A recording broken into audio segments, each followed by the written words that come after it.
1983 में एक छोटे बजट की फिल्म रिलीज हुई। पहले 2-3 हफ्ते किसी ने इस फिल्म को नोटिस नहीं किया। जैसे जैसे ये ब्लैक कॉमेडी लोगों की समझ में आने लगी और अपना ऐसा जादू जगाए कि आज अगर हम हिंदी सिनेमा की 10 कॉमेडी फिल्मों की फहरिस्त बनाए तो इस फिल्म के बिना कोई फहरिस्त मुमकिन नहीं। कुंदन शाह की पहली फिल्म जाने भी दो यार। इस फिल्म के राइटर थे रंजीत कपूर जी। चलिए उनसे सुनते हैं इस फिल्म की कहानी।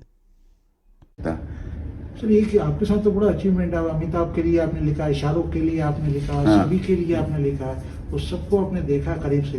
कुछ लोग तो आपके स्टूडेंट रहे हैं और उसके बाद जब आपने जाने में तो यार आपकी पहचान होती है या वो आपका एक रुका हुआ फैसला होता है, जब आता है तो उसमें आपका ही नाम आता है कि ये काम जो है, जबकि बासुदेव जी का है लेकिन नाम आपका आता है सर उसमें, रुका हुआ फैसला हो। तो ये क्या वजह है कि जाने में तो यार में कुंदन शाह की लेकिन नाम आपका आता है सर उसमें? नहीं सर, क्या है कि कुंदन शाह को भी श्रेय जाता है इस बात का कि उसने कभी भी कंजूसी नहीं बरती ये कहने में कि मेरा क्या कंट्रीब्यूशन है उसके फिल्म करने। उसको तो कितने लोग जो है उसके लिखने को ऐसे सब्जेक्ट सुनते थे और ये कि इंटरवल के बाद लास्ट जो चली जा रही है तो वो मना कर देते थे, उनको लिखने से मना कर देते थे, नहीं लिखेंगे।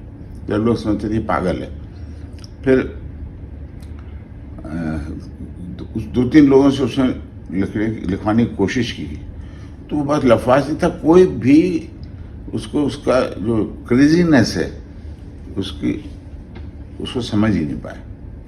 तब उसको रवि बासवानी जिंदा था, वो मेरा दोस्त था दिल्ली से, थिएटर का आदमी है। और विनोद चोपड़ा, उससे मेरी जान पहचान थी।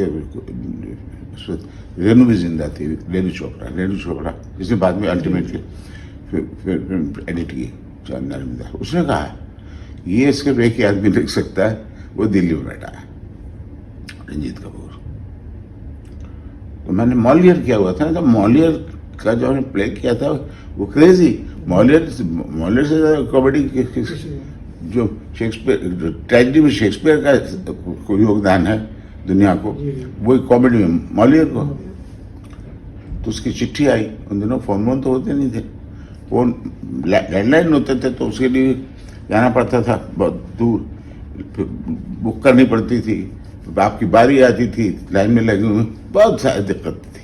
तो उसकी चिट्ठी भी आई, ऐसा ऐसा है। तो मैंने कहा आ जाओ। तो 29 तारीख को पहुंच गया दिल्ली और मैंने उसको एक बात बोल दी थी कि अगर मुझे अच्छा लगेगा सब्जेक्ट तभी लिखूंगा। तो उसने कहा पहले ना। तो मैं उन दिनों मैंने जो प्ले किया था तो उसमें असिस्ट कर रहा था मुझको सतीश कौशिक। तो वो NSD से मेरा साथी रहा, मुझसे जूनियर था लेकिन मैं उसको दोस्त मानता था। उसको मैंने बोल दिया था आ जाना सुबह। उसको नहीं पता मैं किसने बुलाया है, क्या बुलाया। जब वो आ गया, कुंदन आया। कुंदन भी एक ऐसा नाम था, उसको नाम ही नहीं, कोई जानता नहीं था। मैंने बिठाया, हम लोग सब नाश्ता किया आंगन में बैठ के। तो उसके बाद उसने सब्जेक्ट सुनाना शुरू किया। मैं तुम भी सुनो और सब्जेक्ट सुनाया। इंटरवल पे ही मैंने कहा मैं ये लिख रहा हूँ। कहते हैं इंटरवल के बाद तो मैंने कहा हाँ, मैं अपना फैसला बदलूंगा नहीं, मेरा फैसला वही रहेगा, सुनाओ सेकेंड हाफ, लेकिन मैं लिख रहा हूँ। अच्छा, लिखवा के ख़त्म किया। मैंने कहा वेरी गुड, मेरा वही फैसला है, मैं तो कह ही चुका हूँ मैं लिख रहा हूँ। और लेकिन तुमको एतराज़ तो नहीं होगा कि अगर मेरे साथ कोई को राइटर हो? कहता है कि लेकिन पेमेंट तो उतना ही मिलेगा, NFDC की फिल्म है, पेमेंट तो उतना ही है 6,000 उसकी मैक्सिमम को, उसको कुछ नहीं कह सकता, अप्रूव्ड। मैं कोई बात नहीं, 6,000 में हम बांट लेंगे। तो सेकंड कौन होगा दूसरा? मैंने कहा ये चाय पी रहा था सतीश। तो उसका हाथ छलक गया कि क्या कौन? मैंने कहा तुम को राइटर।